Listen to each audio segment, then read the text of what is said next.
Hi friends, இங்கே பாருங்க கம்மா கரைக்கு வந்திருக்குறோம். கம்மாயினா பக்கத்தில் வயல், ஃப்ரெண்டோட வயலுக்கு வந்திருக்கிறேன். ஊரில்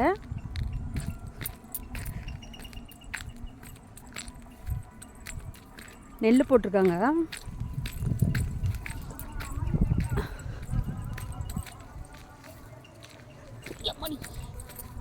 தண்ணி போகுதுங்க பாருங்க, கம்மாலேருந்து வாய்க்கா தண்ணி.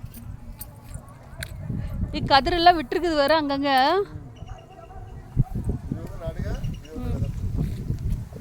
இது விதப்பா,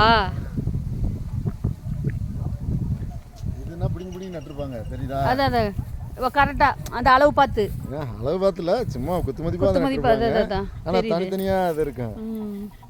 அது வந்து நம்மது வந்து விதப்பு, அப்படியே விதைச்சு அதுவாக முளைக்கிறது.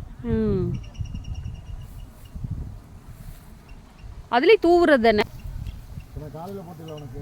ஆமாம், அது மாதிரி விதைச்சு வர்றது. ஃபுல்லாகவே விதைச்சு வர்றது.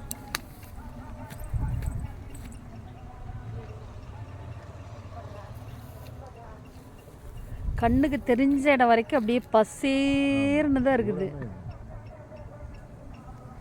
இதுதான் ஸ்டார்டிங் வயல். இந்த வயல் பனையூர் தானே, சொட்டதட்டி. சுற்றி தென்னை மரம், உள்ள ஃபுல்லாக வயல். இவங்க வந்து தோட்டத்துக்கு வயல்காரங்க. ஹாய்.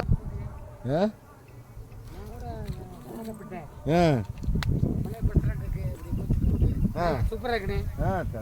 நல்லா வந்து சூப்பராக இருக்குண்ணே. சரிப்பா அண்ணே, இப்போ தான் வர்றீங்களா? நான் சங்கத்தப்பட்டேன். மயான்ட்டு வந்து அண்ணா இந்த வேக எங்கே சரிவா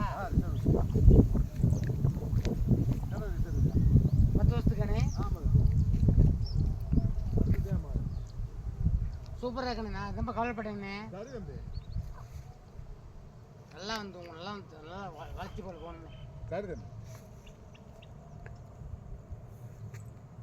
இன்னொரு இது தூங்குதாங்கண்ணே போடத்தேன். அண்ணே ஈரமாக இருந்து முளைக்காமல் இருந்துச்சு, இதை மட்டும் பிடிங்கி நட்டுருக்கேன். சரி சரி சரி. ரொம்ப அங்கே ஃபுல்லாக கொஞ்சம் நிறைய நெருக்கம் இருக்குது. ஆமாம், இன்னும் நெருக்கம் நிறையா இருக்குது. விதப்பு தான் இருக்கும். ஆமாம், நடுவே கலக்கலக்க இருக்கேன். இது நட்டாது, அந்த அனுக்குள்ள மட்டும் நட்டுருக்கு. அது விதப்பெல்லாம் ஓகே. அப்படியே எவ்வளோ இது. அப்பா, அது வந்து மோட்ரு ரூமா, கிணறா? கிணறு